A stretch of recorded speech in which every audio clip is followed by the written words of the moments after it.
Our guest this morning is one of the most recognizable comedians in America. And he got his start during the stand up at a very young age and became a superstar on the legendary Blue Collar Comedy Tour alongside Jeff Foxworthy, Bill Engvall, and Ron White.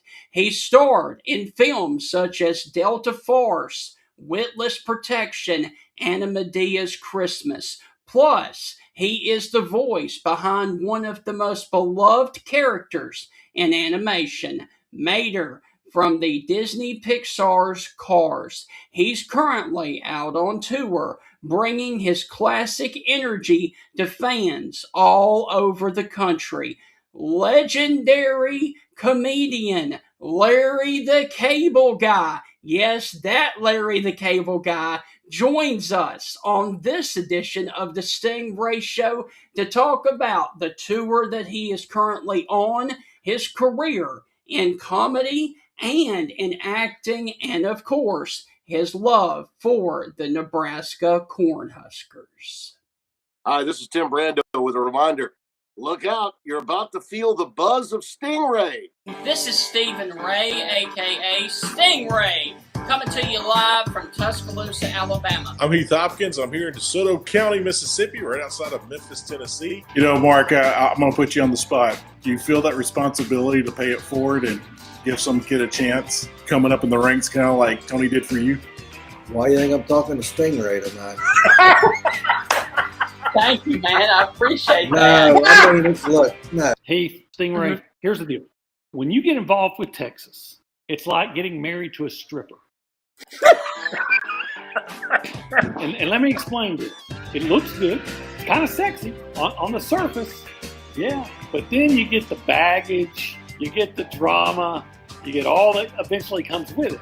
And that's what you get with Texas, and that's what the Big 12 learned. And Heath, any thoughts on our show moving forward? Hey, with the Stingray Show, if you don't like it, you better learn to love it, because it's the best show going today, baby. Woo! And with that, Heath, I would like to welcome you inside another exciting edition of the Stingray Show. Heath, it is Fun Friday and Fried Bologna Friday, as you say. And buddy, do we have a fun show for you guys today? I know we've had a lot of celebrities on the show, but on a Fried Bologna Friday to have this next guest, can't wait. Dude, I will also say this. I am not going to say his catchphrase because I will butcher it, but I do want to add one more thing about the career of Larry the Cable Guy. He is a multi-platinum recording artist, and I'm very sure that some of his albums have gone, in his words, aluminum. Yeah. I look forward to talking to Larry. And thanks to our great friend, Tim Brando, yes. Great friend of the show, Tim. Tim and Larry are huge buds. And thank you, Tim. Thank you, Timmy B, for helping us out. And can't wait. And hey, Larry's in your neck of the woods right now. He's going to be in my neck of the woods shortly. He's going to be in Saratoga, where I went and played a little college baseball briefly. Yep, he is going to be in Oxford, Alabama this evening at the Oxford Performing Arts Center on his tour. And then tomorrow night, he will be over in Senatobia, Mississippi, doing another event. Ladies and gentlemen, please help us welcome to the Stingray Show, Mr. Larry the Cable Guy. Larry, how are things with you this morning? And thank you for doing this. Well, get her done. I'm doing good, Stingray. And Heath, I see Heath, you got on your thing, or a long time ago. That was that was my joke about my grandpa. My grandpa was a badass. And at his funeral, he carried his own casket. You got that for Chuck Norris on there. I see under your name there. I was going to save this for later in the show. You did Delta Farce. Of course, Chuck Norris did Delta Force. Did you ever come across Chuck and he laugh about it? You guys ever meet and talk about that? Oh shoot! I practically raised his kids, me and Chuck Norris. Are you kidding me? We traveled the country together. I taught him a lot of the black belt stuff. No, I don't know. I'd love to have met Chuck Norris, but I never did know Chuck Norris. But he seemed like an awesome guy. I wish I could have met him, but I never did. But I know just the next best person that's even tougher. That's Tim Brando. Oh yes.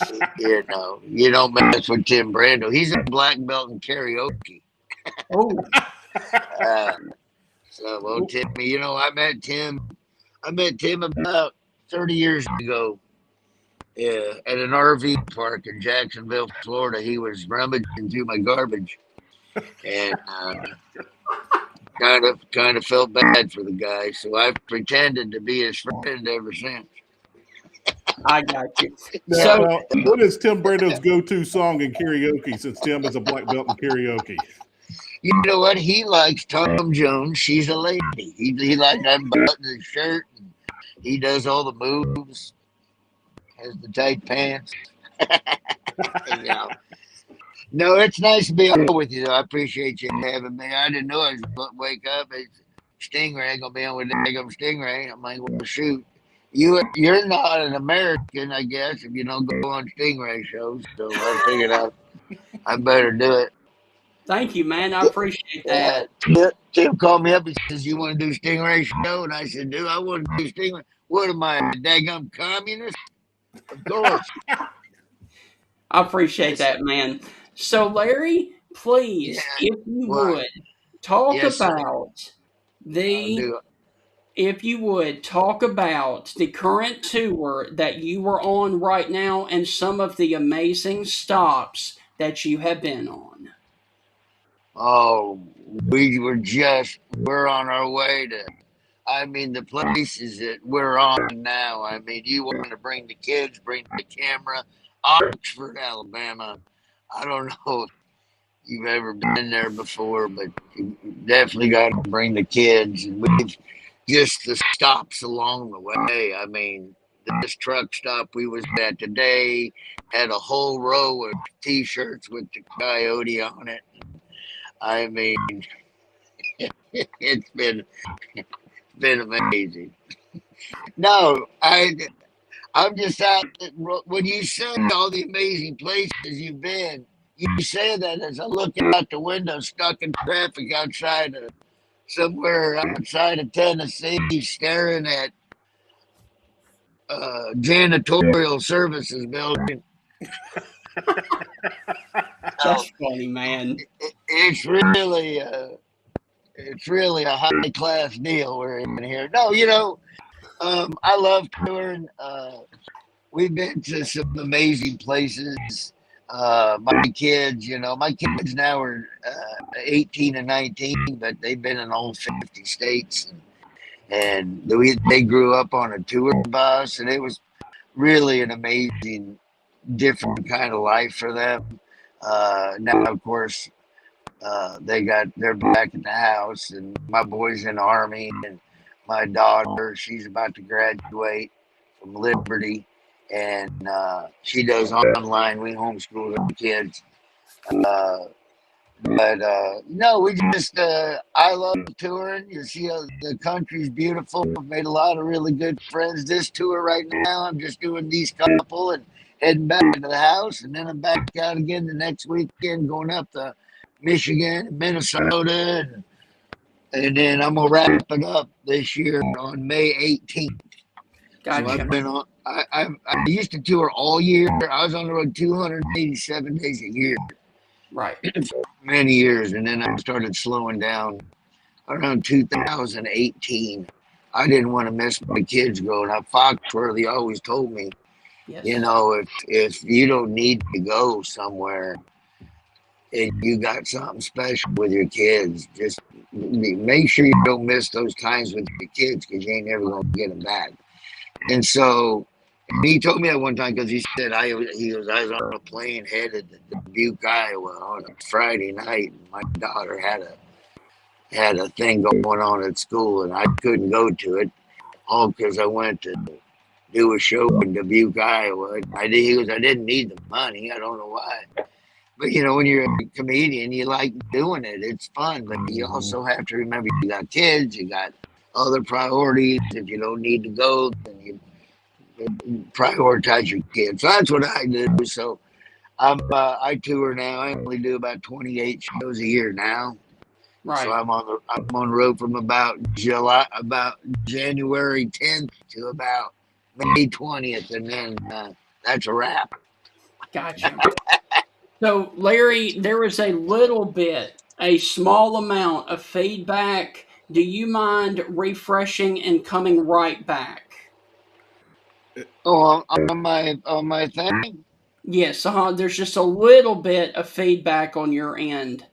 Doggone it! I went through that whole story with feedback. Dude, It it's sounds like okay, you got a man. fart machine or a dog barfing every couple of seconds. Hold on. How do I do this? And let me do it over. Son of a bitch. Hold on.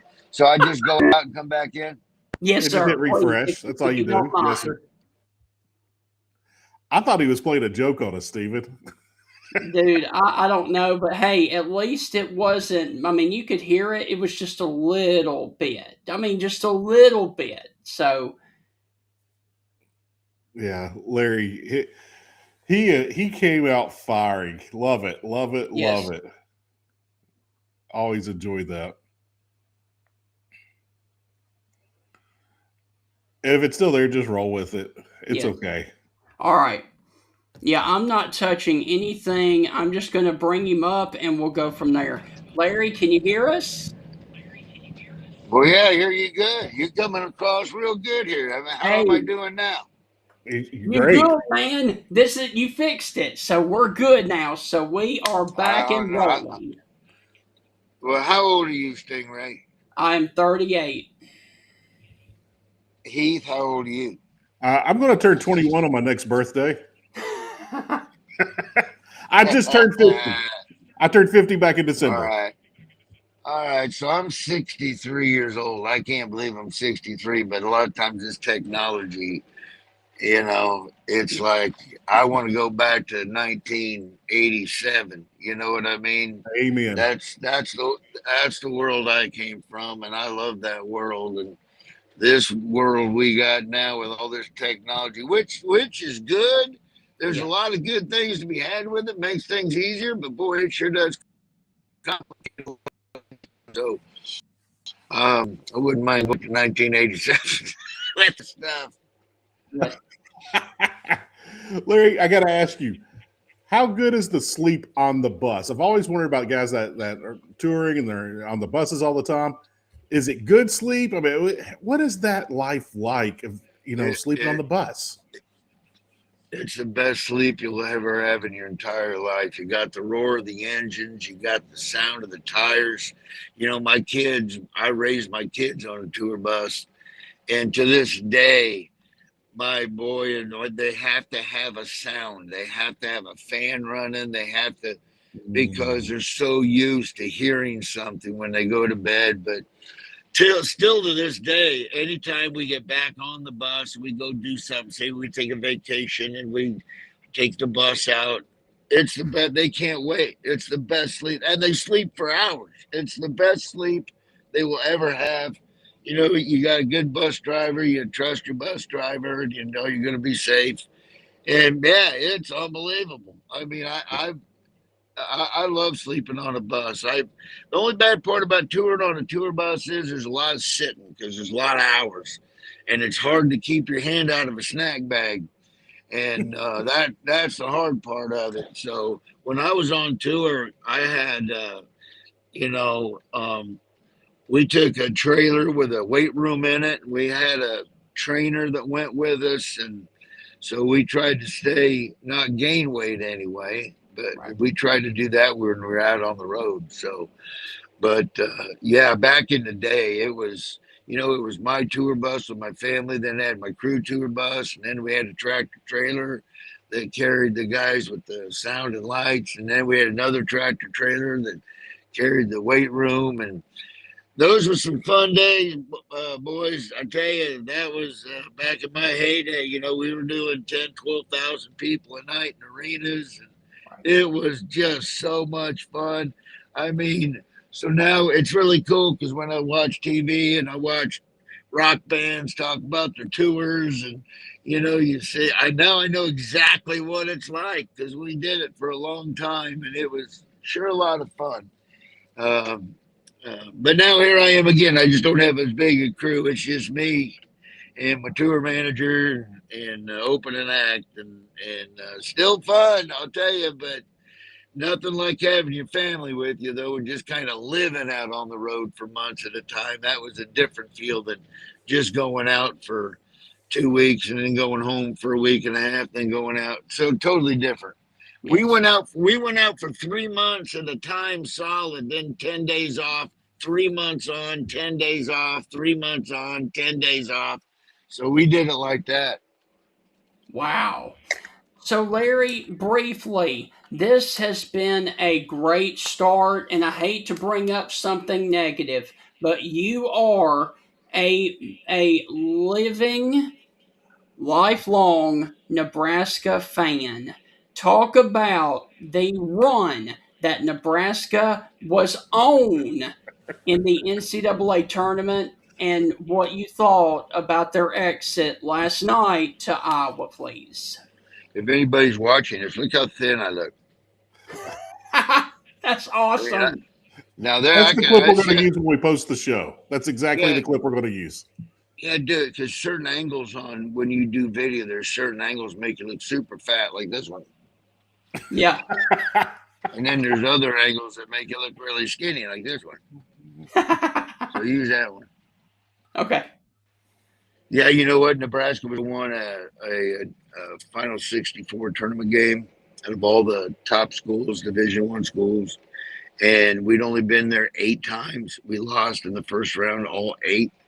So when we started out, we were picked to finish 14th out of 16 teams in our conference. And when we started out and sunk a baseline jumper to beat Illinois, to remain undefeated at like 11-0 or something like that, we knew we had something special. Freddie Hoiberg was a good coach. And, man, they had a heck of a run. You know, I think we got a little spoiled, you know. We've never had a season like this. And you go 20-0, then you go 26-6, and then you win easily your first round game. Then you win your second round game by upsetting probably one of the hottest teams in the tournament, Vanderbilt. Yeah. Now you get greedy. Now you're like, okay, now let's win the whole thing. Anything else be a disappointment. But anything else isn't. Here's the only disappointment for Nebraska. If Florida would have beat Iowa and we lost to Florida, we would have been, crap. We're disappointed. We wanted to win it, but man, what a heck of a year. What a great run. We lost to the defending champions, but we lost to Iowa, who we beat already, and who is they're our supposed rival.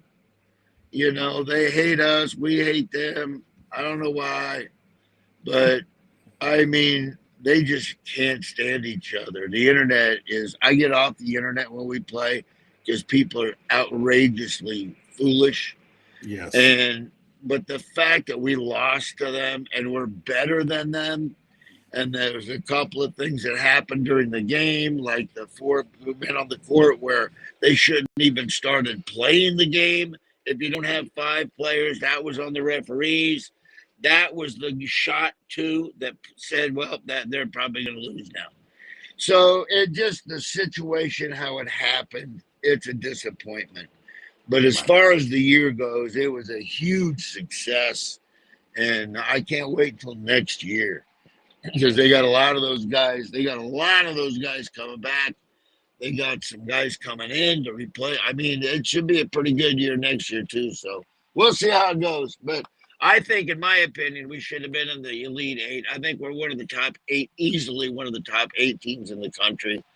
Yes. We just happened to face our rival. And for some reason, you ever have a bug up your ass about something? And it's just always like, I don't know why, but they always got your number. They always get to you, and you just can't get it out of your head. And that's like Nebraska, Iowa. It doesn't matter. They can be the worst team. They could be the worst team on the planet, but then they play you, and all of a sudden they're a World Series team, a Super Bowl team. You know what I mean? Yes, I do. I remember when I pitched in college. I used to pitch against Dakota Falls College back in the day, and they had a kid on that team. He was not good. He was not good, and he batted last. And I handled that lineup good, except for that stupid kid. I don't know why. That kid got a hit off me every time. That kid, and he was in a wheelchair. That's what made it even worse. Larry, I've got to ask. You grew up there. I read where you grew up on a farm there in Nebraska. Yeah. Who was your first Yes, sir. I did. favorite Nebraska player? It seems like you're a lifelong Cornhusker fan. Who was your very first? Yes, sir. Well, let's do this first. Let me just say, I grew up in a small town of 1,000 people in southeast Nebraska on a pig farm, and grew up next to a livestock barn. And I'd run home from school and grab my whip and work the cattle auctions and load cattle trucks every Thursday. And I loved that life so much. And I moved to Florida when I was 15. And then I lived there the majority of my life. I lived in Florida for, holy smokes, I was in Florida for 38 years maybe. After that, I'd go back and visit. But the fact I just Nebraska as a kid, that was the big thing in Nebraska. From the time I can remember, Nebraska was number one in the nation. 1970, 1971, 1972 were 3 huge years for the Huskers. Of course, I was only at the time, I was only 6 years old maybe. So from the time I was 6 years old to the time I was 42, 43 years old, Nebraska won, 10, 12 games a year and went to a New Year's Eve bowl game. It was like, it was automatic, And so the last 23 years have been pretty rough on me, It's like, holy smokes, my kids have never, ever seen a good Nebraska football team, wow. ever. My kids, I bought a suite at the stadium, one of the best suite boxes in the stadium, thinking I'm going to bring my kids to these games and we're going to have fun. We're going to watch the Huskers. And they don't even like going because we don't even – hopefully that's going to change. I have faith in Matt Rule. Hopefully that'll change. But now my kids know us as a basketball school. Because the last 3 years we've done good basketball.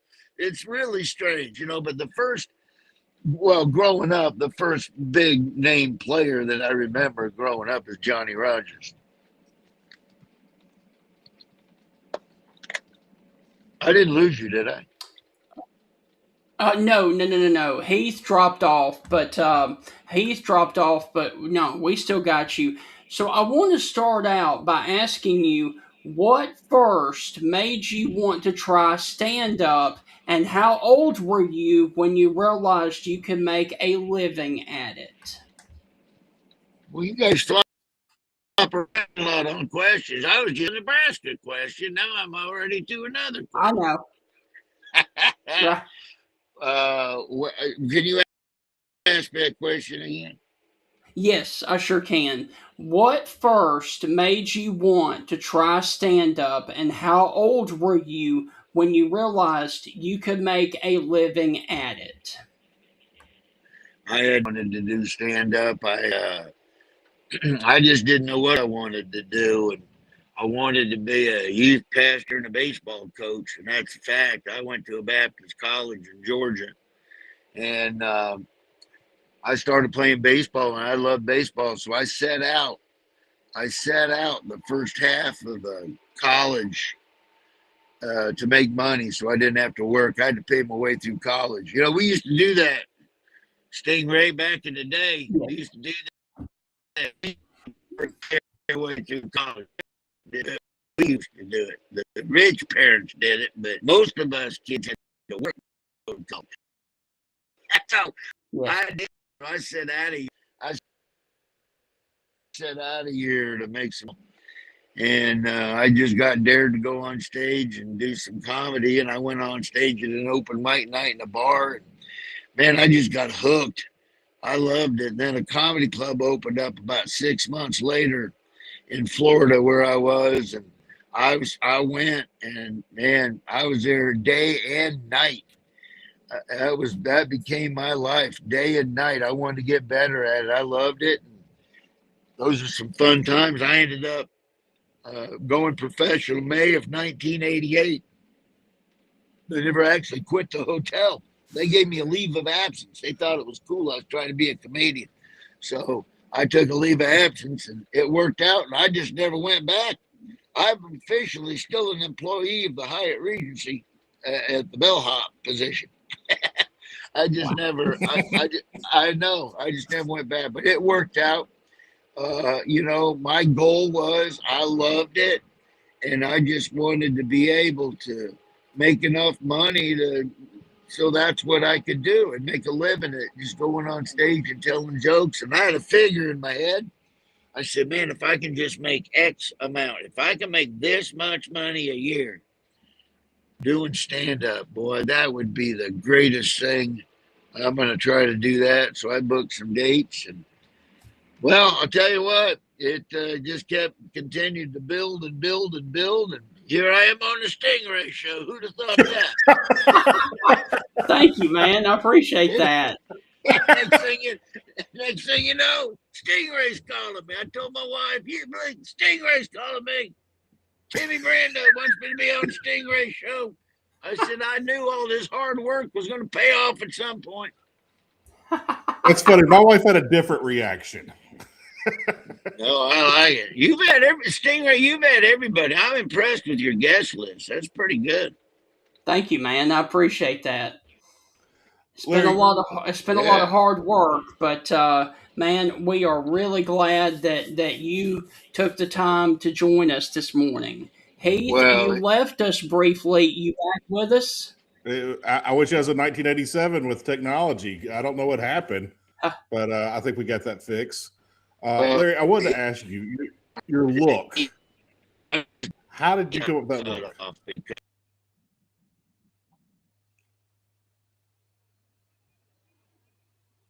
Oh no. I passed up. He is traveling through Tennessee. Hey, would it be better if I turn my Wi-Fi on? Yes, sir. I would think so. Yes. Let's do that instead. Okay. All right, and then come back, rejoin once you do that. Okay, Larry. Take your time. I got you. I got you right here. Oh, there you are. Okay. Wonderful. Is that better? Well, Yes. see, I don't feel so bad now because Heath has dropped off twice, and he's stationary. This is how I make our guests feel welcome.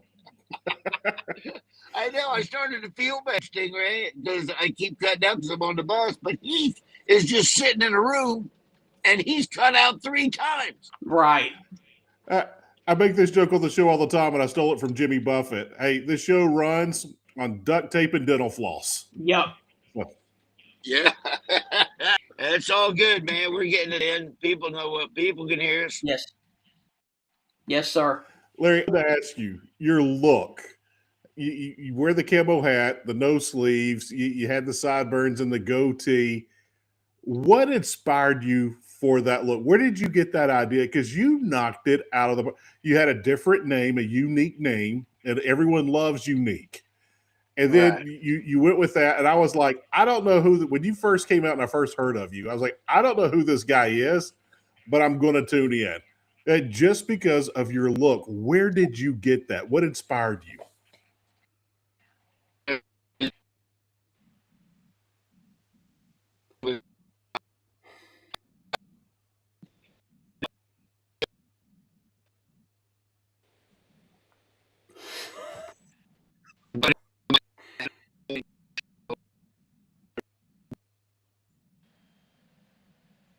in Tampa, they call in, pretended to be the cable guy, and always having a problem with something. And then I would start about city. Oh, Oh, so damn it. It started with radio. Hold All on, right. come back. Started complaining about city politics, and but the look itself wasn't planned.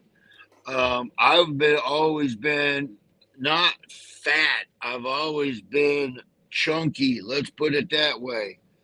And um, I would, since I grew up and since most of my time was spent in Florida, all those years I wore nothing but t-shirts and sleeveless shirts and shorts and all that. I would hardly ever dress up for anything. And when I started doing the whole thing on stage, that started just I didn't plan on doing it. It was all for radio. And a buddy of mine billed me one time at a comedy club as Dan Whitney, aka Larry the Cable Guy from 95 YNF. And people came out to see me, and I went on stage and they're yelling out the catchphrases and everything. And I would dip down into the character every now and then, and they'd go nuts. But I finished the first show and I'm signing autographs and I'm taking pictures. And my buddy that ran the club came up to me and he said, "Have you ever thought about doing that on stage full time?" And I said, "No." And he says, "Can you talk like that for an hour?" And I said, "Les, you know me. I grew up I do nothing but hang out at country bars every minute of the day when I'm not doing stand up. Because I'm a country music fan, and I grew up on a farm and raised cattle and hogs, and so yeah, that ain't hard. My roommate was from Beaumont, Texas, and Dalton, Georgia. How do you think I come up with the character?" And so I went and changed, and I put on what I drove over in. I drove over in a pair of lace-up ropers boots, Justin boots, a pair of jeans, a cut-off Nebraska T-shirt, and a NASCAR hat. That's what I drove over into my 1986 Trans Am with T-tops, with a big blue bird sitting on the front of it. And I went on stage for the first time as Larry the Cable Guy, and it just clicked, and it was fun to write for. It was fun to do. I loved it. And the look itself, when I started doing the sleeveless flannel, I started buying flannel shirts because I have a big chest, but I also got a big gut. So the flannel shirt, it hung real nice off your chest. It didn't made you look bigger, not fatter. And I only did that because you always get, you get a couple girls going, "Hey, you look good." So you always wear what you look good in. Yeah. And I was single at the time, and I wanted to look good. So I started wearing, instead of a T-shirt, I started wearing a flannel shirt on stage. And when we did the first blue collar TV, or when we did the first blue collar film, we filmed that in Phoenix, Arizona in July. And it was hotter. There were squirrels running around putting talcum powder on their nuts. It was hot, right? And we'd actually filmed 3 episodes of Swamp People in my pants. That's how hot it was. And I cut the sleeves off my flannel shirt because it was so hot, and I thought that was cooler. It was restricting. And I just went on stage like that. I didn't think nothing of it. I just kept them off. And from that point on, everybody expected Larry the Cable Guy to be sleeveless. Right. So I just always stayed sleeveless. I figured if the fans like it, it's all about people enjoying themselves. As far as character goes, fellas, people seem to think, some people seem to think that I grew up in the city or I grew up in an apartment somewhere in New York, and I just decided I'm going to be this country redneck hick out of nowhere. That ain't the case at all. I'll put my redneck credentials up against anybody else right now about how I grew up. I grew up a poor kid. My dad had 3 jobs. My mom worked. You know, my dad was a farmer. Actually, he had my dad did a lot with cows and the horses. I did all the hogs. But my dad was a guidance counselor at a high school. And then my dad played guitar in a band called the Memphis Beats, a country rhythm and blues band on the weekends. And then on Sundays, my dad would preach at 2 churches. So he was a pastor as well. So my dad, and then when he had time, he'd go out and make fence and do all that kind of stuff, work with his horses. He was trying to crossbreed paint horses with another breed I can't remember. So, I mean, he was always doing something. I never saw him a lot because he was working.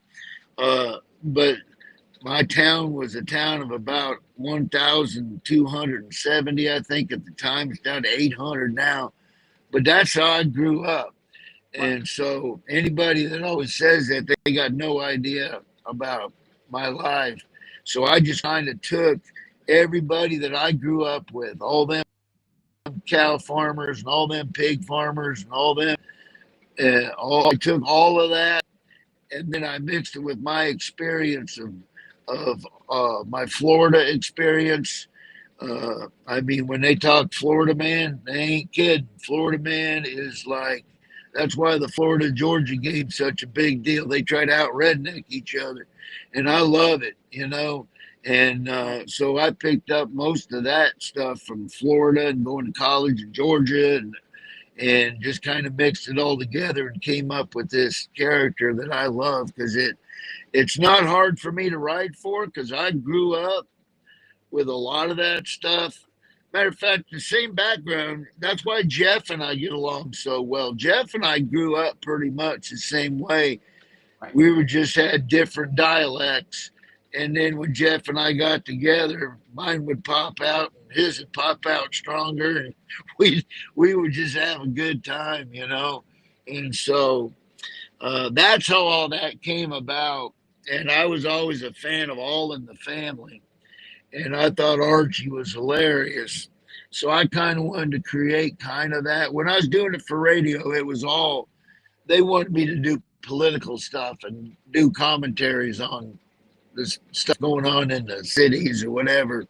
So I would write something specifically for who I was calling up about road construction or about, and I would do it and I'd just bitch about it, you know.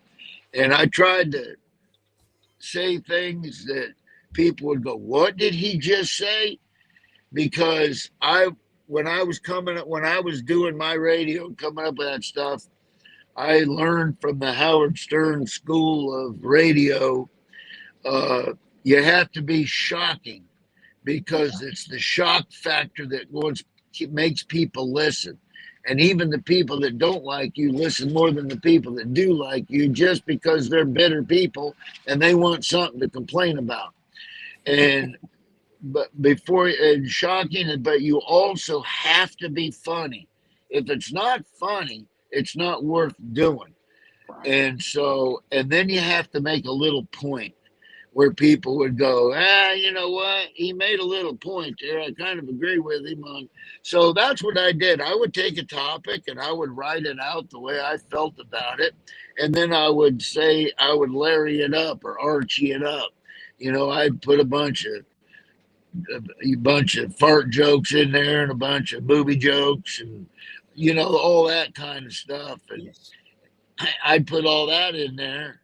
And now it's super ridiculous with a little point, you know? So that's how it got popular. I mean, I used to have construction workers and they'd always say, man, we would stop working when your segment came on and we would take our break just so we could listen to it. That was the best compliment I could ever got. That is.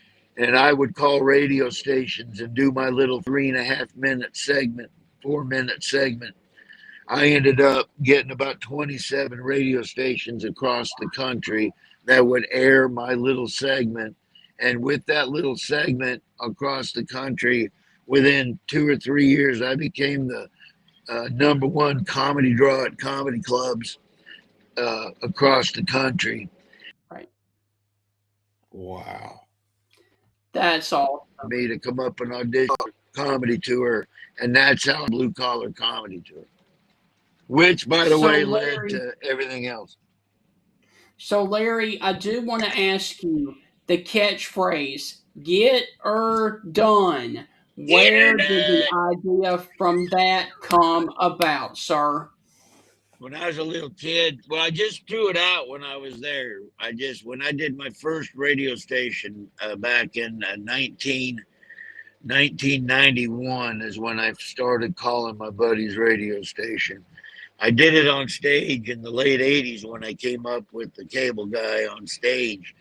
But I just popped it out. But I think it might have been in my head because when I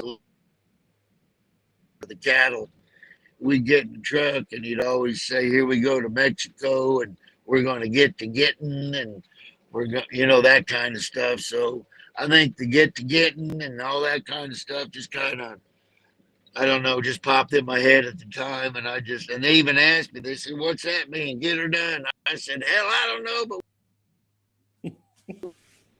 you got to get her done." And right away, when I heard other people quoting me, I went and got it copyrighted, made T-shirts and sold T-shirts, because as a comedian, you try to seize on as many things that you think might hit as you can. And Right. so I just had that made up. We had that made up. And I ran for president down there in Central Florida in Tampa in 1992. And my campaign was Larry the Cable Guy, hooty hoo in 92. And I got the most write-in votes in three counties. It was pretty awesome. But That is awesome. that's how all that started. But for anybody that says that I grew up in the city, I'll take to my hometown and you can see where I grew up. They got a billboard up in my hometown, and now even in my spare time, I only tour now the first half of the year because I raised bucking bulls. I got a partner, me and my buddy AJ, and we have fun bucking bulls. I started sponsoring Road Cowboys way back in the 90s because I know how they need help going down the road. So once I was able to do that, I started doing that, and now we got bucking bulls. So I take the whole summer and fall off, and we take our bulls to events, and I mean it's fun. I enjoy doing it. So that's kind of a little side. I ain't making no money on it, I'll tell you that much, but I sure do. I sure do love it. I love that whole lifestyle. Right. Larry, when I was in college, I was sitting at halftime during some football games, and I'd see these marching bands like today's halftime shows a tribute to Michael Jackson, to Leonard Skinner. And I was like, is Ronnie Van Zant and Michael Jackson rolling over in their grave? Or is that the biggest sign that you have made it? Now, I bring that up because when my oldest, I got 4 kids, but when my oldest was 2 years old and started saying, "Get her done." And I sat there, I was like, if a 2-year-old knows your catchphrase, do you sit back like, wow, I officially have made it? Or is it like, oh my gosh, is this ever going to stop? No, it's pretty crazy. You know what? I'm as bad as unbelief as anybody else. I just think it's really cool, and I'm glad I came up with something that resonates with people and they like it. I would have never thought in a million years that would ever be a thing. I remember when I was breaking out big. I remember that. And I remember one night I just caught Letterman, and Letterman just out of nowhere went, "Get her done." And then he goes, "Get her done, Paul." And Paul said, "Get her done." And he goes, "Yeah, that's Larry the Cable Guy." He says, "Get her done." He goes, "Yeah." And Paul goes, "Yeah, Larry the Cable Guy. I love that Larry the Cable Guy." And then David Letterman said it again. And I was never on his show. I knew the guy that booked it, and he said, since I do Leno all the time, because I was a Leno guy, and he said Dave really likes me, but I do Leno. Plus, he doesn't like character type acts. That's why he didn't get a lot of character type acts. But he liked me, but I've been doing Leno, so I didn't get on the show. But yeah, it was, the crazy thing, the first time that I heard it on TV, where I said, boy, I can't believe it, man. This is really doing well. And you're going to think it's goofy, but my wife and I, before we were married, we were up late at night. It's like 1:30 in the morning. My wife is a former, she grew up on a 3,000-acre Black Angus cattle ranch in northern Wisconsin in a town of 33 people. So I plucked one of the pretty girls out of there, out of Wisconsin. And so, but she wanted to be a veterinarian, and what she did she was on a radio station, a rock station. So she decided, instead of being a veterinarian, she wanted to be a DJ. I met her in Vegas at the rock station. So my wife was a rock DJ in Vegas, Kara, and just beautiful and a rock and roll girl. But I liked her because you would have never thought by looking at her that she was this total cow rancher, but she knows everything about cattle, and she loves ranching, but she was a rock and roll girl. But anyway, what was I saying? I was making a point with that. What was it? You're talking about when you knew you made it big. You were up late one night. Oh yeah. So my wife and I, the reason why we were up so late is she was always up late, from working. And so it's about 1:30 in the morning, and her and I are watching the National FFA convention on RFD TV. I told you, Matt, around with this stuff. I'm really liking. So we're watching RFD TV, and we're watching them. The candidates for the new president of the FFA, they're introducing all the potential candidates. So we're watching it. And about the fourth one was some girl, and she got up there and she said, what we need to inject more humor, that we get too serious sometimes. We need to get more members. Here's what we need to do at the National FFA next year. We just need to do what Larry the Cable Guy says, and let's just get her done. I'm like, honey, did you hear that? She goes, yeah, that's crazy. I go, holy smokes, I've made it into the National FFA convention. And I was calling everybody I knew. Hey, they said get her done on the FFA convention last night. That's awesome. I mean, it's crazy, but that's all I watch, by the way, is RFD TV and you the and Cowboy my father Channel. both.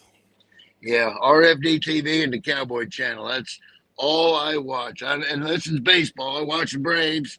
I watch the Braves, and I watch the Cowboy Channel, and I watch RFD TV, and that's about it for my viewing. Andy Griffith. I watch Andy still. So, Larry, I do want to ask you, jumping ahead just a little bit, how did the Blue Collar Comedy Tour come about? Well, I'll tell you what, Heath. Stingray's a little inquisitive fella, ain't he?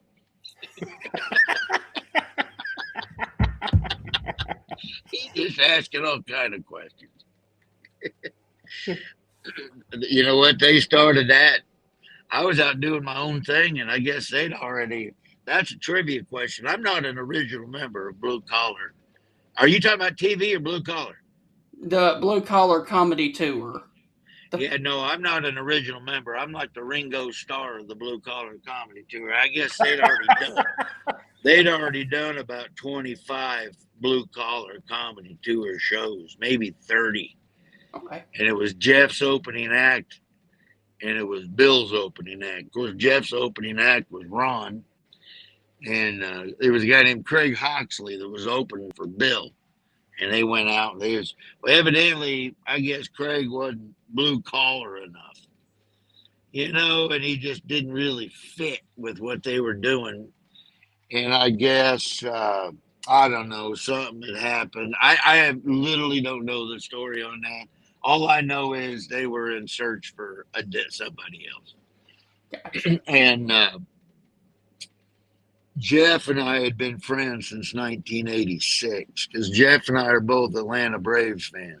Mhm. And a lot of my Larry the Cable Guy early on stuff was developed with Jeff because we would go to the games. Me and a comedian named Vic Henley, who passed away, bless his heart, we rest his soul, we was all buddies. And I had 4 season tickets every year to the Atlanta Braves spring training games in West Palm Beach, Florida. And Jeff and Vic would come down and co-headline the comedy clubs. One would headline one week, one would headline the other week, and they'd stay for 2 weeks so they could go to the games. And so I had the tickets, and we sat third row up from the third base line.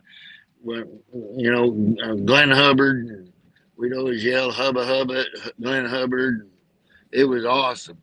And but when we would go to change innings or something and there's nothing happening, Jeff would just lean over and go make up a story. We would make up stories just to entertain ourselves. So we'd just be sitting there, and I remember Jeff would lean over and he'd go, "Hey, did you buy that Tommy Hawk down there in the gift shop? I was going to get Donna one of them Tommy Hawks." I'm like, "No, Jeff, I didn't get a Tommy Hawk because we was going to save that money because we was going to the barbecue joint next week with the kids, and they like that caramel custard in there. So we was saving up for the caramel custard." And we would literally just make up these stupid stories, about Aunt Verna getting saved at the water fountain. And I mean, just all kinds of stuff, right? So that's kind of where all that, the early beginnings of Larry was, because Jeff and I would just riff off each other. That's when Jeff and I get along so well. We had the same sense of humor, and we've lived through a lot of the same stuff. And so it's just, we know where we're going, right? We know where we're going. Right. We could put out an album just of our phone calls to one another, because none of them are serious. They're all stupid. Just making up stories. But anyway, so they were looking for one more person, and I went up and I did a thing in Nashville, Tennessee called The History of Country Comedy. And I was the only one not going to get paid to do it because they needed an extra. They needed one more person. They needed 10 comedians, Southern comedians. And the people go, "But you're from Nebraska." "Yeah, but I've lived in the South now at this point for over 20 years. So, or whatever, 79, 89, 99. Yeah. So I went up there and I just killed it, man. And I went specifically, I wasn't getting paid, but I was always one of those guys that didn't chase the money. I chased the opportunity. And a lot of times people don't get places because they're chasing money and not opportunity. You got to chase opportunity every now and then. I get you need the money, but sometimes the opportunity, there's some money wrapped up in the opportunity if you do the opportunity. So, I went up there. They paid for my plane ticket, my hotel, but I didn't get paid. And I'd already been on the road for a long time. I kind of wish I had the weekend off. I was out there fishing. I got the phone call. I was out with my buddy Greg fishing on Lake Butler in Florida. And we wrapped it up. I got in my truck and got everything together, went to the airport and flew up to Nashville. And performed at the original Grand Ole Opry, which was another selling point because I always wanted to perform at the Mother Church of Country Music. I ain't never been able to. And so I went up there and did that, and I just killed it, man. The show, I just killed it. And Jeff had never seen me do it before. And he came in, he goes, "Man, that's so funny, the Larry the Cable Guy. That is so funny." And about 2 weeks later, I got a phone call to come audition see how the other guys, how I got along with everybody else. So I went up, and I think my first audition show was in Columbia, South Carolina, and I think the next one was somewhere in, I don't know, Alabama or Georgia or North Carolina or Ohio, somewhere. But the first one was in Columbia, South Carolina, where I was already selling out the comedy club. So I knew I sold a bunch of tickets. But man, I knew I was going to do good when he introduced me. And then there's about, 9,000 people in that outdoor venue. And half of them were yelling, "Get her done." So I knew I knew I had something going on. And yeah, I got it right after that. So. Larry, looking back at things, you talked about your career. We've had two guys from the Blue Collar Comedy Tour. We've had Bill on, we've had you on. Who will never do our show? Who will never do the Stingray show? You know what? I have no idea. Everybody's pretty cool. Jeff would probably do it. Jeff's got his grandson, his little grandbaby, and he's got, his 5 or 8,000 acres of hunting property that he's constantly out there. So I don't know. Jeff might do it. Right. And I have no idea. I have no idea. It depends on what the schedule's like and if they feel like talking. I have no idea. Here's the thing. Nobody in that group really needs the press. Right. They don't everyone in it tomorrow. Don't worry about it. And I know that that our top priority, don't get me wrong, we love what we do. And I love making people laugh. And I love people. I love just meeting people. That's the fun part of what we do. The bad part of what we do is right now, sitting on this bus, waiting to get somewhere, trying not to eat them freaking, chocolate-covered pecans that are sitting over there. And, that's the tough part of the job. Now, once I get there, it's good. I'm going to go get my golf clubs, and I'm going to meet in my opening act, and I'm going to go play golf. Then we're going to do a show and make people laugh, and then get back on the bus and watch some baseball and fall asleep and wake up, and then I got to sit through another 4 hours of being awake driving down. It's a different kind of life. Let me put it that way, but it's fun. It's different, and it's got its drawbacks. But those guys, it just depends.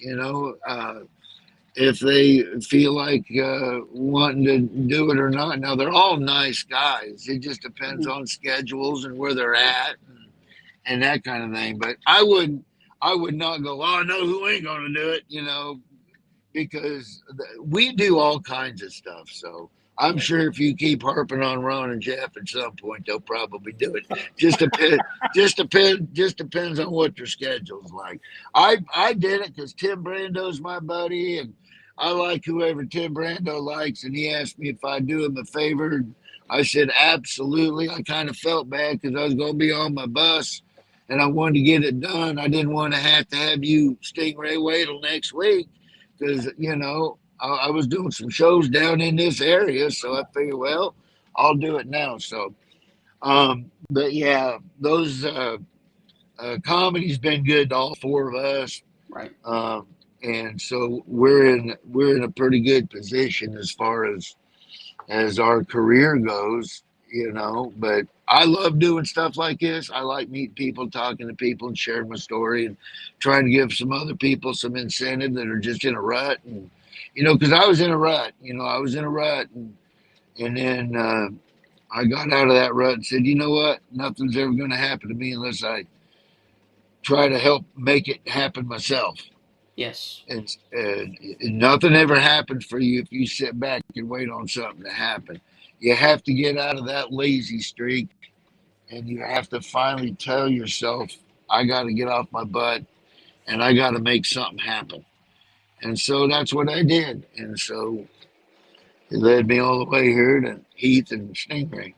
Thank you, man. That's awesome.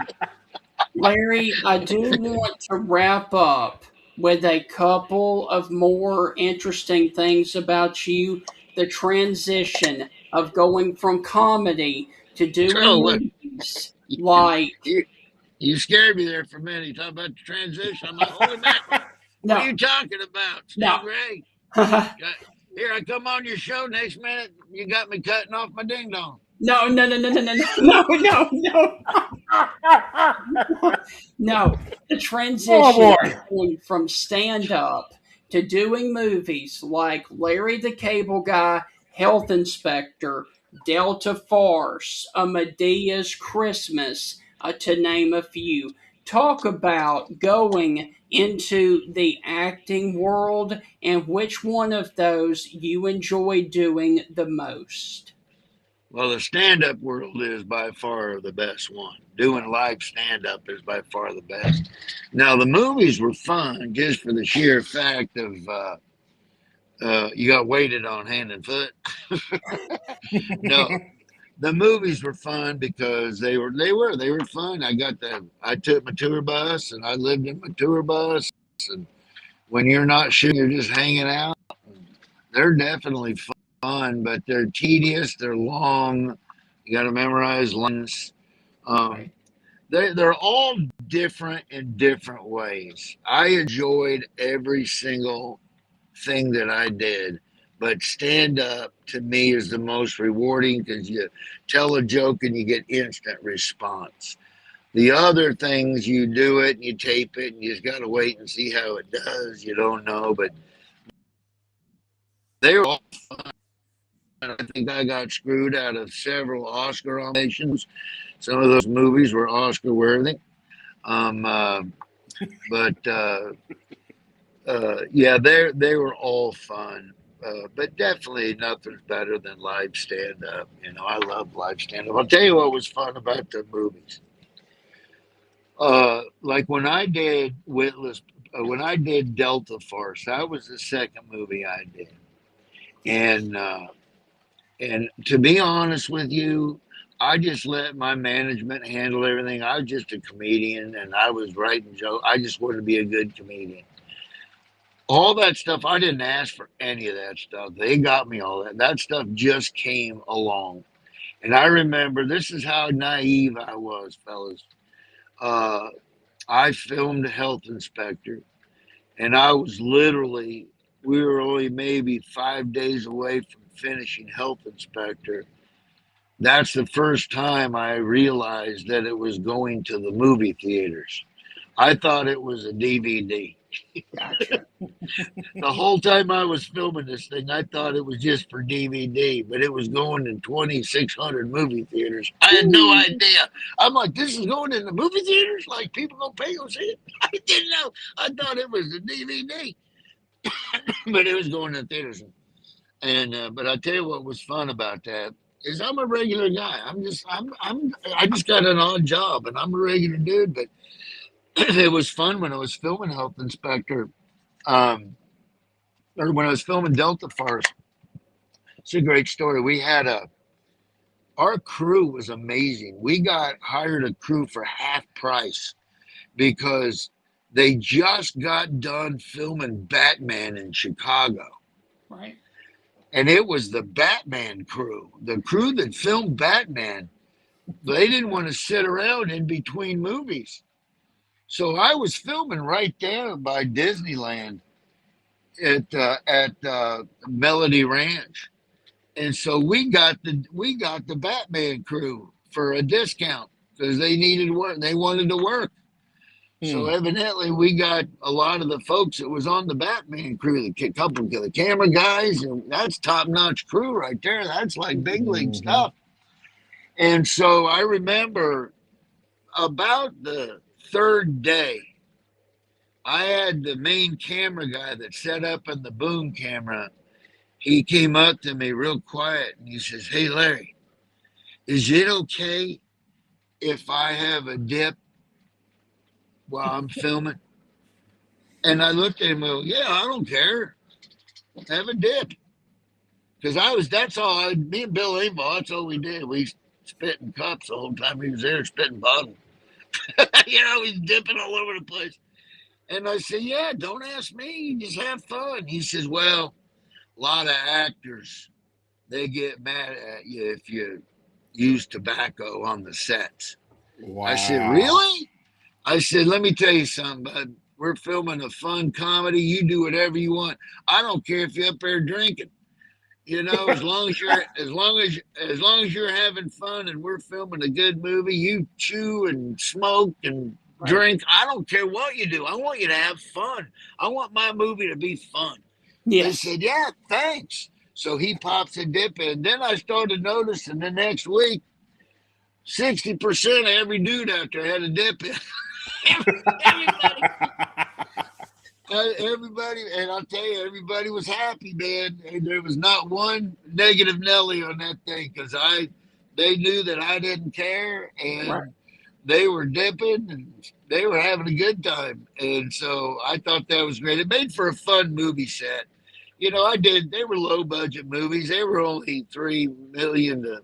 I think the biggest one we did was $7 million. But Health Inspector made a lot of money. It did really good. I don't know what the figures were. Like I said, I didn't know. I'm just out there doing. I probably got ripped off. I'll be honest with you. I have no idea. I probably got ripped off. But that's what Hollywood does. You get famous. They pay you just enough to keep you happy, and then they take the rest of it. I think that's pretty much how it works. Now, Larry, another thing that opened up amazing doors for you was when you signed on to be the voice of Mater in Cars. Talk about that experience and what that has done for your career, please. I thought you was talking about my Playgirl spread that I done when I was laying naked on top of the 69. That did medium-sized things for your career. Yes. When I was laying naked on top of a 69 Formula Firebird with double hood scoops. I wanted to do it. Two dumb jokes by Larry. I actually wanted to do a calendar one time. For October, I wanted to be naked in a wheelbarrow full of corn candies. I got shot down. Right. Yeah, that all came about because John Lasseter heard a Blue Collar Comedy Tour video, and he was, the way he says it, he had one day they had to get their lineup done, and he only had 1 or 2 days left to find the voice of Mater. He'd been through about 150 celebrities and 200 voiceover people and couldn't find it. And then he heard me on Blue Collar Comedy Tour. He goes, man, that's Mater. That's my tow truck. And that's how I got hired, just because of that. And they were real nice to me. John Lasseter was such a sweetheart. And I went out there. They made me feel comfortable. I was super nervous. And my first line I ever said was, my name's Mater, like tow Mater without the. And I still remembered, he pointed at me. He said, we do it a lot. So if I make you do the same line 10 times, don't think you're doing bad. I need a lot of inflection so I can match it up. I said, okay. And so my first thing I ever said, I went, my name's Mater, like tow Mater without the tuh. Are you Mater too? And then he started laughing, and he was like, this is going to be my favorite movie of all time. And I think I only did it like 2 other times. I think I did each line maybe 3 times each, and that was it. And yeah, it was really, really cool. And then I didn't hear from him for about 6 months. And I called my manager. I said, whatever happened to that cartoon I was doing? Did they fire me? I thought they liked it. I did, I was so busy being on the road, I just lost track of it. And then I go, wait a second, what happened to that cartoon? And he called me back, said, are you sitting down? And I literally said, oh boy, I got fired. He says, no. He said, they said that the Mater character is the life and is the heart and soul of the movie. They really fell It in love with was. that. He said they really fell in love with that tow truck and the lines that you put in it, that they're rewriting a lot of the movie to add more Mater to it. And I'm like, you got to be kidding me. And it was like the coolest thing of all time. And then, of course, that was it. The movie came out. Right. It was awesome. Then the second one came out. And then the third one came out. Then the shorts came out. Then another short came out. And then a theme park showed up. And now we're doing, I'm 47 episodes into another one for Disney Junior, 60 episodes of some new car stuff. So, I mean, it's like the coolest thing. I would have never, I thank God for that so much, because I always wanted to do something that my kids, when they were little, they could watch, they too young for some of that stuff. And, there's different material from early on. And then there's the material when I had kids, material when I got Disney. So it's just a really cool thing knowing that long after I'm out of here, my kids will be with their kids, and they'll go to anytime they go to Disneyland or Disney World, they get to hear the grandpa doing that tow truck. Well, I was going to ask that. What's that like, going to Disney with your family, and like, oh, here I am. There's my voice. What is that like? It gets you backstage, so you don't have to get through the lines.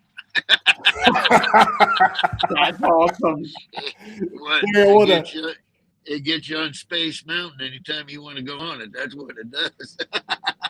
That is awesome. That is absolutely awesome. It really is cool just to go and hear the voice. I can't believe it. I'm just as shocked as anybody else. Here I am, loading cattle trucks at the age of 10 to 15 years old, and in a small town in southeastern Nebraska, and all of a sudden, boom, you're doing that. It's just crazy where life takes you. You never know. That's why I always say seize the opportunity and make a path. Yes. So, Larry, my final thing for you. Tonight, you're in Oxford, Alabama. Tomorrow night, you're in Senatobia, Mississippi. If you would, please leave us with some of the funniest moments that you have ever had on the road in Mississippi or Alabama, please. Man, are you kidding me? I can't remember. I've been to Alabama and Mississippi so many daggum times. The funniest moments, I don't know. I don't know. There's been a ton of funny stuff happen, but I don't know where they happened at. The funniest moment from Mississippi or Alabama, I'm trying to think.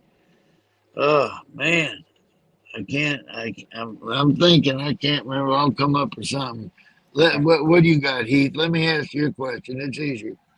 Well, one's a small question, but one's a question I always love asking athletes, coaches, or wrestlers that come on the show, because the answers are always the greatest. But my first question before I get to that is, during the Blue Comedy Tour, my father was watching you guys. He didn't know much about any of you guys. He loved you, but he loved it when all four of you were on stage and someone yelled out from the crowd, some girl, Larry, I love you. And he's like, I told you to stay in the truck. And my father lost it. And he said, that right there. He goes, I don't know if he came up with that quick or he's been thinking about that. He goes, but that right there is what makes him successful. And he was so impressed by that one little line. But could you talk about that moment? And then I'll ask my last question.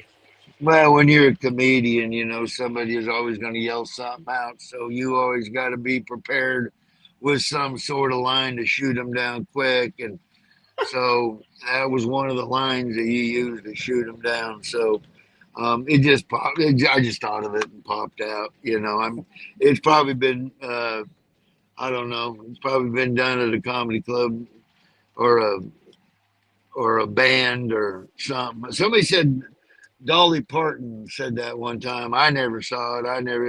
I have no idea, but you have a list of things that you can throw at people throughout the years of doing stand up, so that was one of the ones I had. So that's the one I popped out, and it just happened to be at the right moment at the right time. Wow, that was genius on your part, by the way. That was my father's highlight of that entire show. I will piggyback off that real quick before I get to my last question. You ever have any of these crazy woke people that say something during the show, or some crazy anybody out there that wants to debate you? Like, you're at a comedy show, lady. Did you kind of cut out? What was it again? Oh, any of these like crazy woke people? Do they ever say anything during the middle of the show? Can I interrupt you or anything? And you're like, lady, you're at a comedy show. Yeah, you know what? We were on stage in Blue Collar in Texas, in Beaumont, and we're literally all four doing our thing, and somebody just walked up, wanted us to sign all of us to sign this envelope she had. Just, hey, I mean, right in the middle of the show, there's 12,000 people there, 10,000 people. She just walks on stage. Hey, Jeff, do y'all mind signing this for me? And he goes, we're in the middle of the show, right? Oh, yeah. And then, so we did it. And then no sooner she steps down, another guy comes up there. And all of a sudden, they started forming a line to come up and get stuff signed. And Jeff's finally like, we got to, stop. Come on. That's when we left. And Jeff said, boy, you could fly over Beaumont with a giant magnet and pick up all the houses. And then another time, this happened to Jeff. He was on stage, and his grandma and grandpa came, and he said he's on stage. He's got about 20 minutes left, and all of a sudden, he knows where they're at, and he sees them stand up in the arena. They about 10 rows up there. And they started walking down, and then they start walking towards the stage. And Jeff stopped the show, and he goes, hey, mama, what's he call her? Mamu or whatever, and whatever he called her. What's going on? And she goes, Jeff, we just wanted to say, I know you're about done, so we want to beat the traffic, but we just wanted to thank you for having us out and seeing you tonight, but we're going to go ahead and leave early. During the show. I mean, during the show. So, yeah, those are some crazy things that happen. My show, I don't get a lot of hecklers because I go really fast. I'm a one-liner comedian, so all my jokes are set up, punch, set up, punch, set up, punch, set up, punch. I don't leave time for anybody to say anything because I don't have any spots where I'm not talking. I'm like your mother-in-law. I don't shut up. I just keep going. That's awesome, man. Oh, well, it's like that joke about that guy his mother-in-law went to the pet shop. She bought a parrot, and she returned the parrot 2 days later. The shopkeeper goes, why are you returning the parrot? She goes, I had him 2 days and he hadn't said one word yet. And the parrot goes, that's because you ain't stopped talking. Man, that's awesome. Oh, Larry, the one question I love asking folks that come on the show is, we asked Jason Campbell this. He played quarterback at Auburn, played for the Redskins, and he was at a fundraiser, and President Obama came up to him and said, hey, you guys had a tough break last week. I saw that hit. How you feeling? He's like, oh, my gosh, the president knows who I am, and he's been watching us.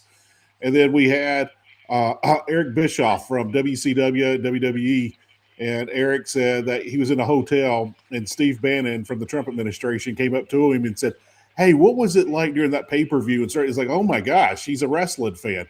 So who are is you sure someone Are you sure it was Steve Bannon, or was it Ricky Skaggs or Ron White? They all look the same.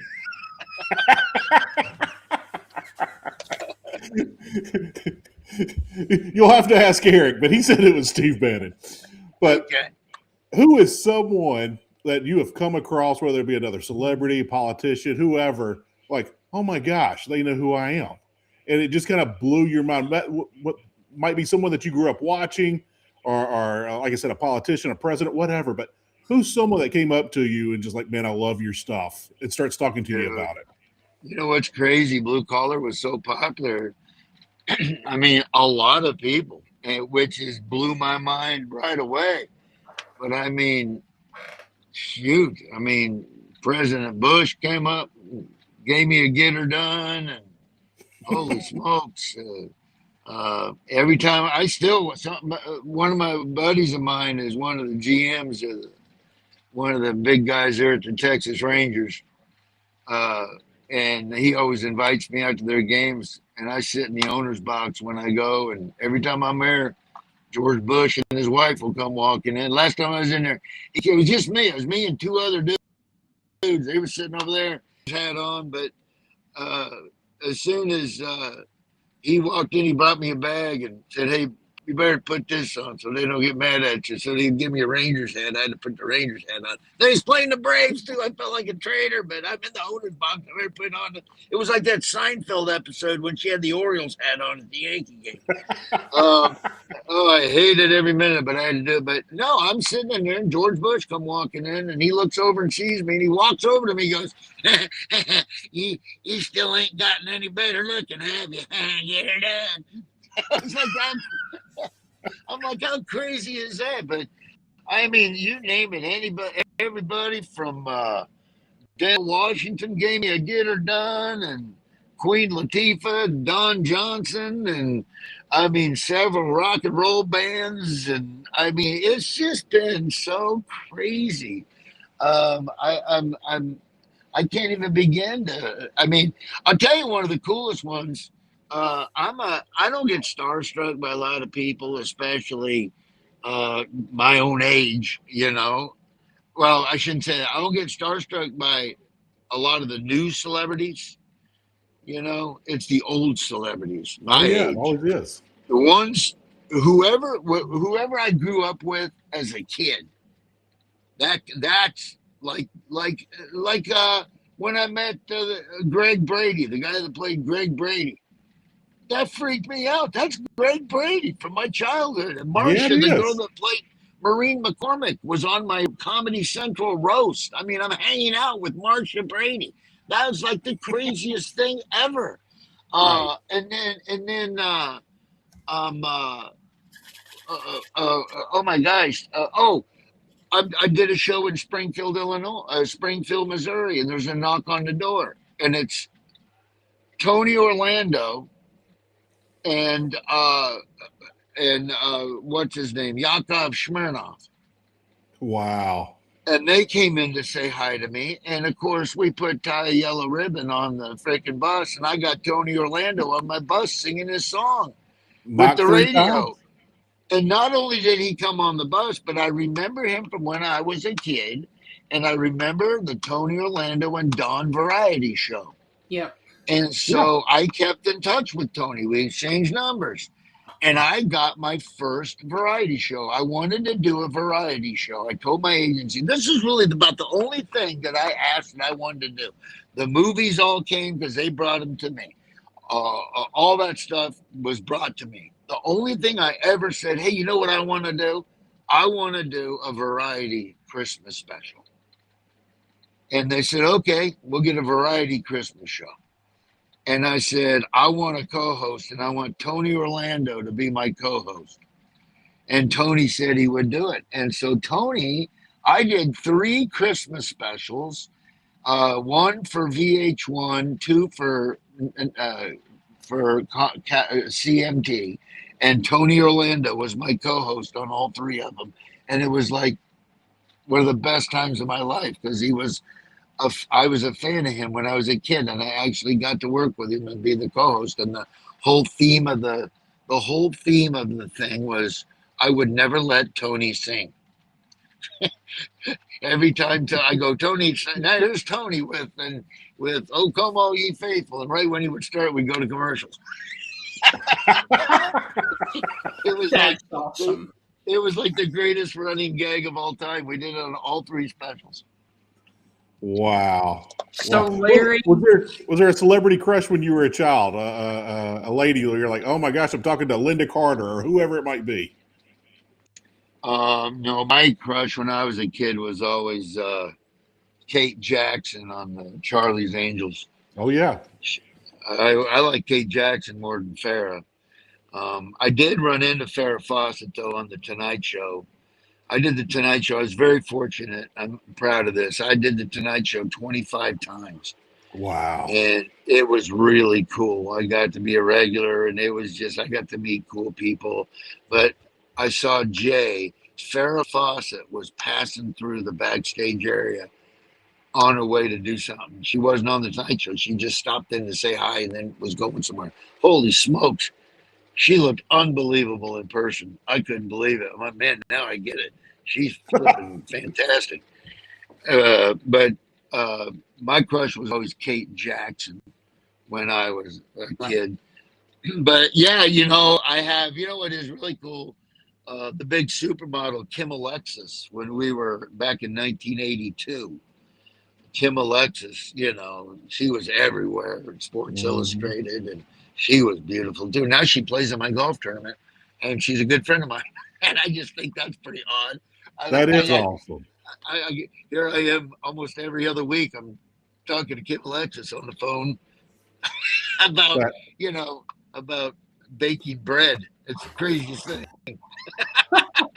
That is very, very awesome. Yeah, I remember one of your Tonight Show. I don't know how I remember this because I got ADD. That's how I remember it. But I remember you were on the Tonight Show, and Jay and you were talking about Sheryl Crow, and Sheryl Crow said we only need to use 1-ply toilet paper, and you replied, "I don't think me and Sheryl are eating the same things." And I remember just laughing my and telling called my father the next day. Said, "Hey, did you watch Tonight Show last night?" And said, "I fell asleep at the beginning." He said, "What did I miss?" And I told him that joke, and I remember my father just laughing over the phone about that. And thank you for that. I didn't even think about that, but you made that memory for me and my father. We had that moment, and it's not a huge memory. It's not really a memory at all, but it was a fun moment that we got to laugh that we, during our phone conversations every day. But thank you. Oh yeah, I appreciate it. And I miss that. Some of my best sets. I never had a bad set on the Tonight Show. I mean, it got to the point where I didn't even have to. Jay, when you first do those, you have to give them your list. What are you going to talk about? Let's hear it. They want to hear the jokes. Then after about the third time I was on, they just said, give us your talking points. What do you want Jay to lead you into? That's all they would ask me. What do you want him to lead you into? And I'd give them 5 points, and that would be it. Because I didn't shut up. I never let Jay say anything. I just went one after another. I was like Rodney Dangerfield with Carson. Just keep going, keep going. And so Jay, after a while, Jay knew that's what I did. And so him and I got along really good because he knew all he had to do was throw out a couple of talking points, and I wouldn't shut up. So those, I have those. They sent me all of them. I have them on DVD, but when you go on YouTube, I always try to find 1 or 2 of those on YouTube. The only one that they have released to YouTube is the one with me and the girl from Everybody Loves Raymond. That's the one clip they got up there, which is a funny clip. But man, there was some on there where it was just so fun and funny. I always went second.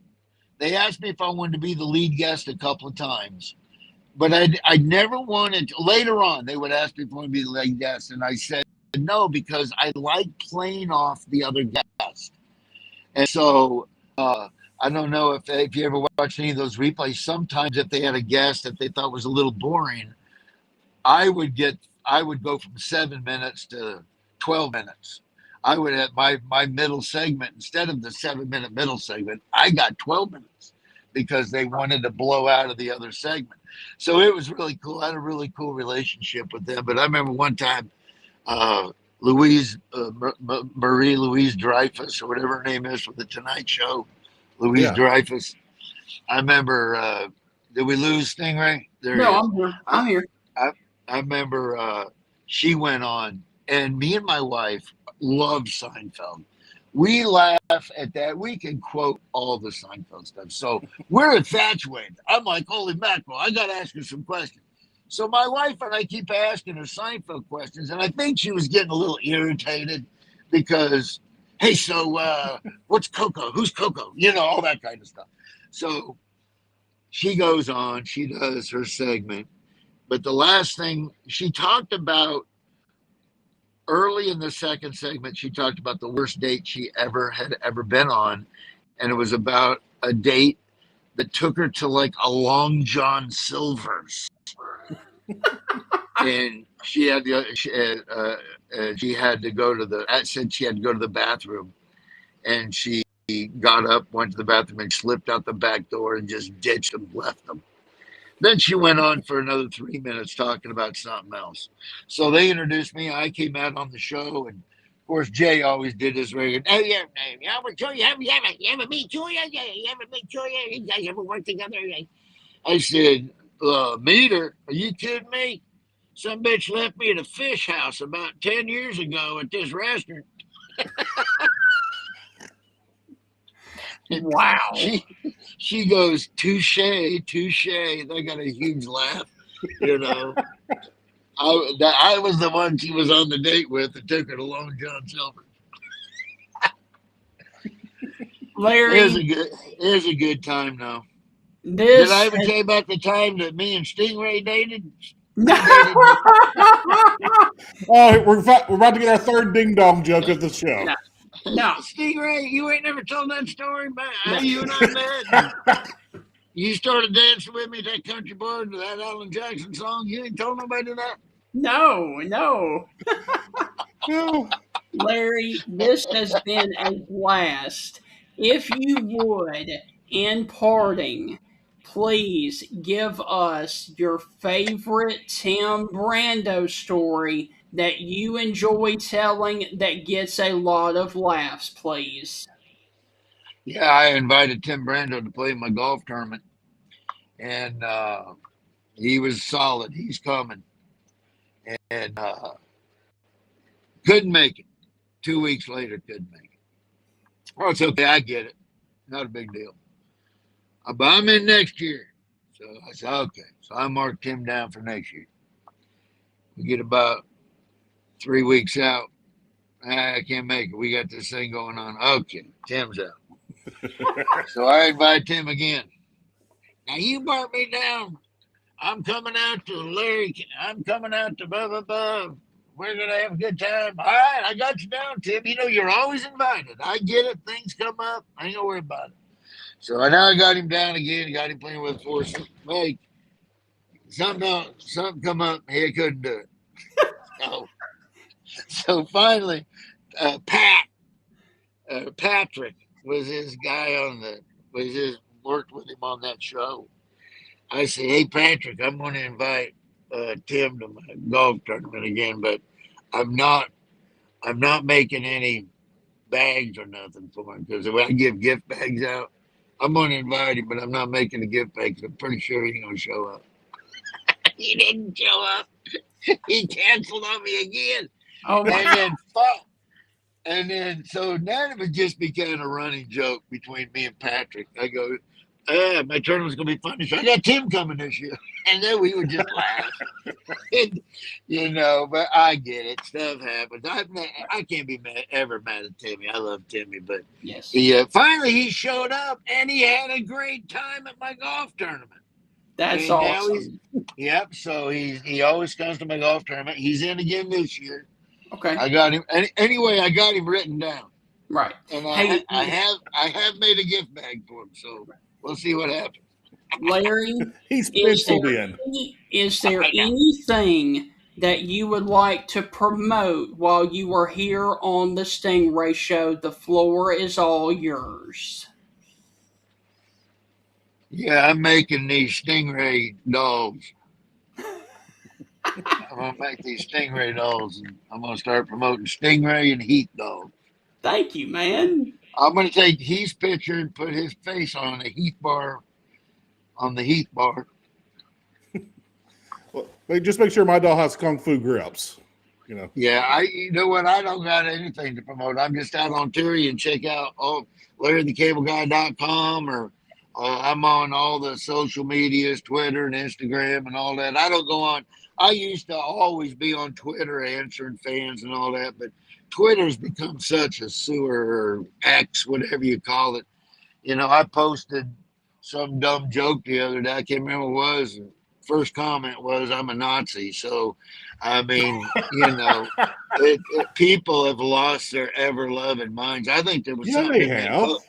something in that COVID vaccine made everybody go absolutely bonkers, because they are flat out nuts.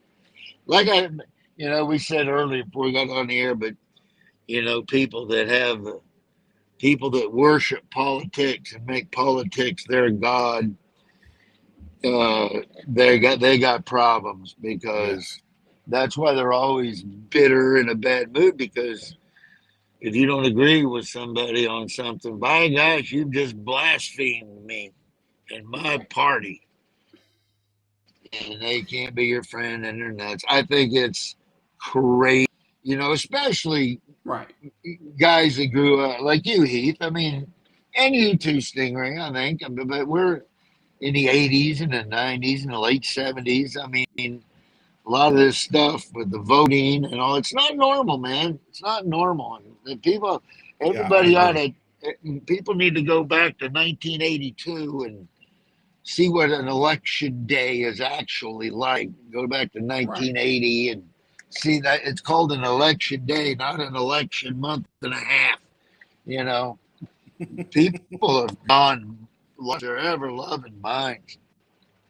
And Larry, we need more laughter and comedy, and thank you for doing that, man. Absolutely. Well, yeah, man, I enjoy what I do. I appreciate you, Stingray, having me on. Heath, thank you. Sorry about the technical difficulties early on, but I think we got that ironed out pretty good. Yes, sir. I thought you were playing a joke on us. I thought you had a fart machine. I was like, oh, he's just trolling us. No, I do not have a fart machine. I think we were stuck in traffic going through Nashville or something. Yes. Reception was really bad. Now we're out. Now we're doing good. We're on our way to Alabama now. But here's a joke. I'll give you a joke before I get out of here. You ready? Yes. Guy goes to a bar and he orders 12 beers. Oh! Guy's bartender says, what was that? We lost you for just a second. Can you start over? Walked to the bar and ordered 12 beers. We was going over a bridge. Well, the guy's walking he orders 12 beers in the bar, and no sooner does that guy put a beer up there, the guy drinks one of them. And he just sucking these beers down. The bartender goes, "Hey, man, you need to slow down on them beers." He goes, "What's going on?" He goes, "Well, if you had what I had, you'd drink them fast, too." He says, "What do you have?" He said, 75 cents. Wow. Oh, good times. Good times. Hey, Stingray, sometimes you sound like that senator from Louisiana, the one that has all the country phrases. I appreciate that. That's awesome. I know who you're talking about. You know who I'm talking about? Kennedy, Yeah. Senator Kennedy. Yeah, Yeah. that's him. I'm waiting for him one day to go, "Man, he should fall through his own butthole and strangle himself." I mean, he says these phrases, and you never know what one's going to get him in trouble or not. Well, Larry, Senatobia is about 20 minutes from my house. I went to school there briefly before I went off and went to an SEC school, graduated. With that being said, what are your plans in the Memphis area, Senatobia area, after the show? I'm going to head back to my house after the show. That's what I'm going to do. Right. There you go. I was going to give you some golf course recommendations if you said you were going to play golf. I'm playing one tomorrow. I'm playing one tomorrow morning. Gotcha. I'm going, tell me if this is any good. I'm going to, where is it? I'm going to Backacres Country Club. You heard of it? I have heard of it. I've never played it, but I have heard good things. Yeah, it looks. I just got. It looks okay. I mean, I see one guy in the picture ain't got his shirt tucked in, so that bodes well for me. That's awesome. So, Larry, when I talked to you the other day, you were playing golf. How good is your golf game? I bought a golf simulator, and I was on it the other day, and I had to let 5 people play through. So that ought to tell you something. I did five. I did 5 charity tournaments this year. Well, 4. I was supposed to do 5 charity tournaments, but one of them was for the Make a Wish Foundation, and evidently the kids' wish was for me not to participate in the tournament. Wow. Yeah, Larry, but I am a 13 handicap. I'm getting better. Gotcha. There you go. Larry, please enjoy your time in Alabama and Mississippi this weekend. This has been a blast.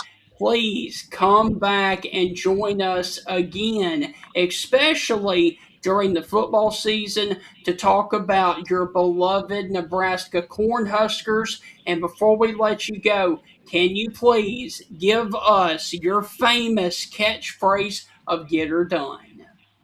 I'll be honest, Stingray. I'm not going to do it because I'll be honest. I don't like you.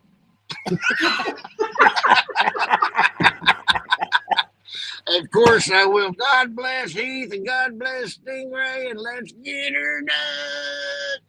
Amen. All right, dude, thank you. This has been a blast, and we would love to catch up with you later on, okay? Sounds good, brother. I appreciate you having me on. Thank you. Thanks, Heath. All right. Larry, thank you, sir. See y'all later. All right. Man, that was awesome. Really do want to thank Larry traveling there to get to Oxford, Alabama for joining us across the Tennessee Valley. And Heath, so many great moments in that interview. Stephen, I can honestly say we have had a lot of great interviews. People ask me all the time, who was your favorite person to interview, this and that. And I said, man, it changes all the time. I think I have a solid number 1 now. Yes. I don't think I have laughed that hard during a show that we've had ever. We laugh every show. We laugh a lot on this show. Yeah. But that one by far takes the cake. All right. So, Heath, we've had Bill Langvall on. We've had Larry the Cable Guy on. Who should we try to get next? Tater salad, or you might be a redneck? Well, let's try to leave Jeff for last. That'll be like the creme de la creme there. But no, I'm very grateful and gracious for Larry joining us. Thank you, Timmy B, Tim Brando, who has been on our show more than anybody. Yeah. Tim and Larry are buds. They're pals. Tim might not be the best friend of when it comes to your celebrity fundraising golf tournament. Yes. But no. He did that for a favor for us, and I'm super grateful for it. Super grateful for Tim for a lot of things. Yes. But definitely that one right there. Thank you, Tim. Thank you, Larry, for taking the time. Stephen, I'm kind of upset because I really did want to go to the show. I got to be at a softball tournament all day tomorrow. Mm-hmm. I am going to be there early, and I hope I'm there late. That means that we're winning. But I got a feeling I don't know. I don't really have a feeling about tomorrow. You never know what team shows up. You have a different team every half inning at this age. But, yeah, I would love to catch that show, but I got a great feeling that's not going to happen. Yeah.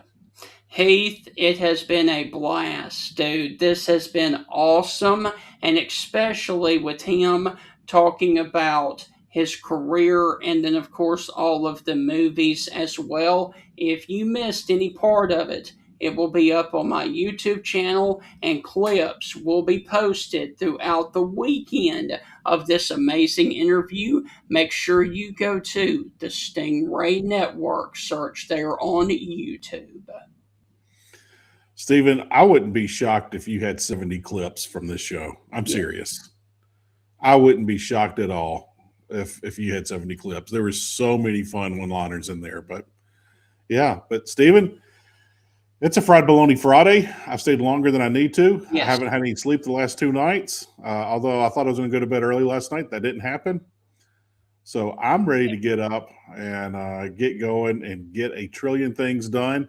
And I know I'm not sleeping tomorrow, and I know I can't sleep on Sunday. Right. I don't know when I'm going to go to sleep. Heath, briefly, as we walk out the door, to make the Elite Eight, there are only 2 possibilities left. Texas were knocked out last night, and so were Arkansas. So the only 2 teams that could make the Elite Eight will be Alabama or Tennessee, and both of those teams play this evening. So for the SEC, hopefully those 2 teams will not be knocked off by Michigan or by the team that Tennessee plays, which escapes me right now. Yeah, last year you had a record number of SEC teams in the tournament. You had an all SEC final basically, with Auburn and Florida taking it all. Yeah. And this year, I don't even know we're going to get anyone to the Elite Eight.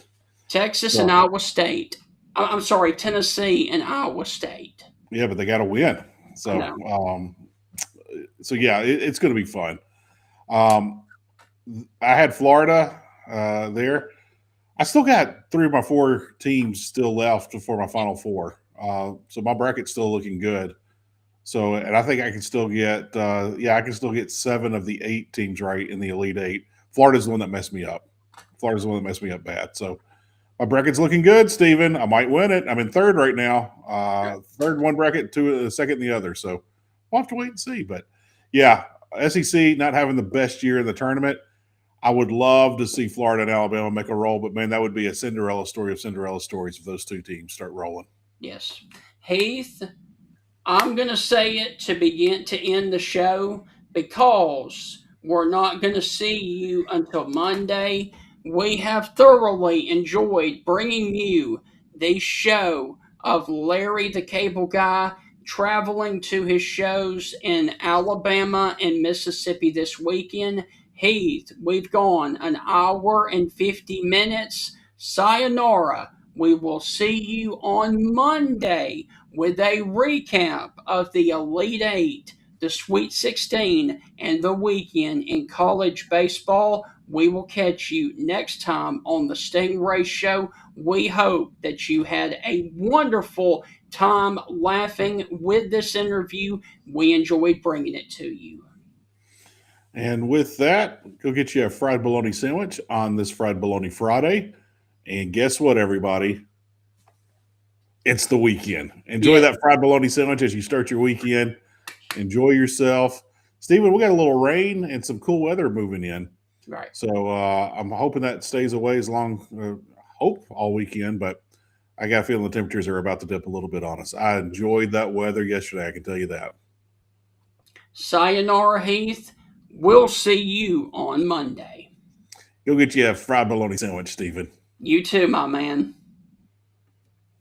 It's a new year, and now is the best time to review your insurance policies. With a helpful customer service team here to serve you in Alabama and over in Mississippi for all of your auto, home, life, and business insurance needs, call the Jeff Nee Agency of Alpha Insurance to create a customized plan to protect your family's home and autos. You can stop by his office at 3428 McFarland Boulevard in Tuscaloosa, Alabama, or simply call 205-462-8192, or call the number on your screen right there. And remember, with Alpha Insurance, the more you protect it, the more you save. Reach out to the Jeff Nee Agency of Alpha today for all of your auto, home, life, and business insurance needs. Ladies and gentlemen, Bill Ferguson of South's Finest Meats, the official sponsor of the Stingray Show, has a message for you. Everything we do here is fresh and custom made, custom to order. I tell people when they come in, if you don't see what you like, ask somebody. We've got the capability to process it, make it. You know, if you want a different blend of hamburger meat, we'll do your brisket blend. We'll do your chuck blend. We'll do your sirloin blend. You know, we do all that right here. We are a butcher shop. It's what we do. So please don't be afraid to ask if you don't see what you like. We can make you any size patty you want. We can make you any amount you want. You know, people call me and say, well, how many patties come in the box? Well, ma'am, how many would you like in a box? You know, you want 12, we'll put 12. You want 25, we'll put 25. That's just one of the many things that South's Finest Meats has to offer, the official butcher shop of the Stingray Show. For over 100 years, the Bank of Moundville has been a name clients can trust. The Bank of Moundville is more than just a bank. They're your neighbors, your friends, and your community partners. Their unique approach to financial education has always centered around families. They believe that financially strong homes today lay the foundation for a brighter futures for tomorrow's generation. You can call them today at 205-371-2227. Once again, that is 371-2227 to schedule an appointment to build your financial security. The Bank of Moundville is a member FDIC and an equal housing lender. How would you like to live where you love in the state of Alabama? Whether it is you're upsizing, downsizing, retiring at the beach, or relocating for your job, then you are going to want to contact Celeste Hagler, owner of First Class Real Estate South Home Group, with brokers in Tuscaloosa, Orange Beach, and Huntsville. They can help you with the buying, selling, and investment needs throughout the state of Alabama. You can contact Celeste at 205-861-5698. Once again, that is 205-861-5698, and schedule a consultation to discuss your real estate goals anywhere across the state